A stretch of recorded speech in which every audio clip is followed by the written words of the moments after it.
अस्सलामुअलैकुम, मेरा नाम डॉक्टर अब्दुल अजीज़ हसन है। तो आज जैसे आप थंबनेल में देख चुके हैं कि सेठ कौन बनता है या जो बड़ा बिजनेसमैन कौन बनता है। तो देखिए, मेरे वालिद साहब जो थे वो उनका मछली मार्केट के अंदर, मछली मार्केट ठट्टा के अंदर एक छोटा सा सेटअप था। समझो कि वो कमीशन एजेंट भी इसको बोलते थे, ब्रोकर भी इसको बोलते थे कि वो फ़िश फार्मर जो होते थे या दरिया सिंध से या छोटी छोटी झीलों से जो मछली पकड़ के लाते थे, वो मेरे वालिद साहब का जो सेटअप था वहाँ आते थे। वहाँ पर नीलामी होती थी, वहाँ पर जो रिटेल में जो बंदे भेजते हैं मछली, वो हमसे मछली जो है ना 20 किलो 1 मन वो ख़रीद के लेके जाते थे। और फिर होता ये था कि जो फ़िश फार्म से या दरिया से मछली लेके आता था उनको मिसाल 100 रुपये की अगर उनकी मछली होती थी, 1000 रुपये की होती थी, 5000 की, लाख रुपए की जो भी होती थी, उसमें हमारा कमीशन होता था 5%, 8%, 6% जो भी है वो काट के रिमेनिंग कैश हम उनको दे देते थे। बाकी जो बंदे हमसे मछली लेके जाते थे, जैसे जो रिटेलर, उनसे पर जो है हम बाद में रिकवरी करते रहते थे। यानी दरमियान में हमारा रोल ये था कि जो फार्म से या जो दरिया से मछली लेके आता था उसको हम बिकवा के देते थे। आगे पैसे मिलते हैं या नहीं मिलते हमारी जिम्मेदारी है, ठीक है। और हम जो है उस बंदे को, जो फिश फार्मर होता है या जो दरिया से मछली पकड़ के लाता है, उसको जो है ना वो कमीशन काट के फुल पेमेंट कर देते थे। उनका हेडेक ख़त्म हो जाता था, उनको कैश पैसे मिल जाते थे, वो घर चला जाता था। उनकी मछली बल्क में होती थी तो वो सारी मछली जो है ना वो कोई एक रिटेलर ले भी नहीं पाता था, तो उनके पास हमारे पास आने के अलावा और कोई ऑप्शन भी नहीं था। तो एनीवे हुआ ये था कि एक दिन मैं भी वाला साहब के साथ उस ज़माने में काम करता था। तो वो मछली वाले जो आते थे, स्पेशली जो छोटी छोटी झीलों से जो गरीब जो मछली पकड़ने वाले होते थे, वो मछली जब पकड़ के लाते थे तो कभी वो वाले साहब के साथ फरमाइश करते थे हमें जाल चाहिए, कभी ये चाहिए, कभी वो चाहिए। यानी जो भी मछली पकड़ने के जो भी चीज़ें हैं, आलात हैं, वो उनको जो है ना वो डिमांड करते थे।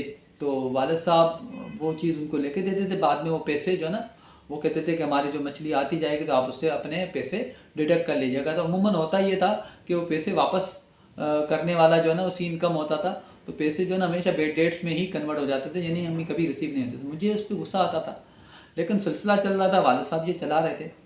तो एक दिन मैं जो है बैठा था तो एक बंदा आया, उसने जो है ना वालिद साहब से डिमांड की, यार मुझे जो है ना आप ये दे दें, जाल लेके दे दें। तो मैं यहाँ बैठा था, मैंने उसको कहा कि यार देखें, अगर मैं वालिद साहब की जगह अगर सेट होता ना तो तुम्हें जो है ना कभी भी ये चीज़ें लेके नहीं देता। आप जाते हैं 2 नंबरी करते हैं, पैसे लेके जाते हैं, वापस करते नहीं है। ये जो है ना हमारी जो है ना वो पैसे डूब जाते हैं। तो उस बंदे ने मुझे बड़ा ज़बरदस्त जवाब दिया, बड़ा तारीखी जवाब दिया, जो आज भी मेरे दिमाग में यहाँ पे जो है ना बैठा हुआ है और मैं कभी भी उसको भूला नहीं हूँ, ठीक है। मैंने उसको क्या बोला, मैंने कहा अगर मैं वालिद साहब की जगह सेट होता ना तो आपको जो है ना कभी भी ये लेके ना देता। उसने मुझे कहा कि इसीलिए तो तू सेठ नहीं है, इसीलिए तो तू सेठ नहीं है। यानी इससे ये, यानी मैंने ज़िंदगी में ये सीखा कि जो सेठ होता है ना वो खुले दिल का होता है। यानी जितने भी मैंने अभी, जब मैंने बिज़नेस पढ़ा, कारोबार को देखा, बिज़नेस पढ़ाया, बिज़नेस के मैकेनिज़्म को समझा। कारोबार से तो हम बचपन से रिलेटेड थे ही। शुरू में परचून की दुकान थी, फिर मछली मार्केट का सेटअप था, आज भी माशाल्लाह से मेरे भाई वो सेटअप चला रहे हैं। लेकिन जो मेरा माइंड सेट था वो शायद कारोबारी नहीं था, तो नैरो माइंडेड एक सोच थी। तो मैंने उनको अपना उस वक्त जो भी पॉइंट ऑफ व्यू था तो उन्होंने दे दिया। हालांकि उस वक्त मुझे बड़ा गुस्सा आया, मुझे बड़े यार ये गलत बात कर रहा है, इसको जैसे गिरा दूँ। लेकिन ये कि आज मैं बैठ के सोचता हूँ कि यार उस बंदे ने बड़ा ज़बरदस्त जुमला बोला।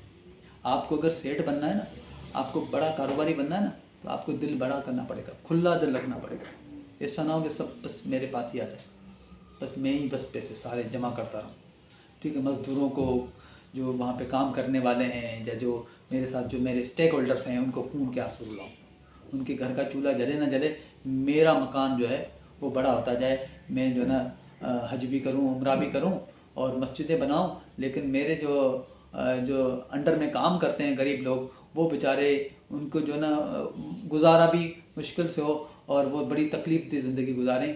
तो ये मैंने उससे बड़ा सीखा।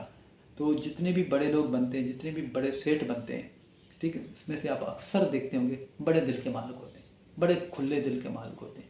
वो खुल के खर्चा करते हैं। आप बड़ी बड़ी कंपनीज देख लें, लाखों रुपए खर्चा कर लेती हैं ट्रेनिंग्स के ऊपर, ठीक है।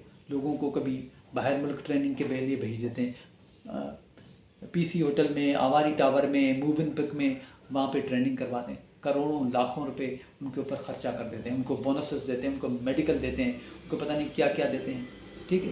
तो क्या होता है, उनका कारोबार फ्लोरिश हो रहा है ना, वो दिन दुगनी रात चुगनी तरक्की कर रहे हैं ना। क्यों कर रहे हैं? क्योंकि वो अपने लोगों का ख्याल रखते हैं। तो इससे मुझे ये आइडिया मिला कि अगर आपको बड़ा आदमी बनना है, अगर आपको सेठ बनना है, तो आपको खुले दिल का होना चाहिए। ये छोटे दिल के जो होते हैं ना, ये सेठ नहीं बन पाते, ठीक है। उनके पास भले पैसे हों, पैसे होते हैं लोगों के पास, लेकिन वो सेठ नहीं बन पाते, ठीक है। वो अपने ख्यालों के सेठ होते हैं, लेकिन दुनिया या जो नेचर का रूल है उस हिसाब से वो सेठ नहीं होते। उम्मीद है कि वीडियो अच्छी लगी होगी। Thank you very much.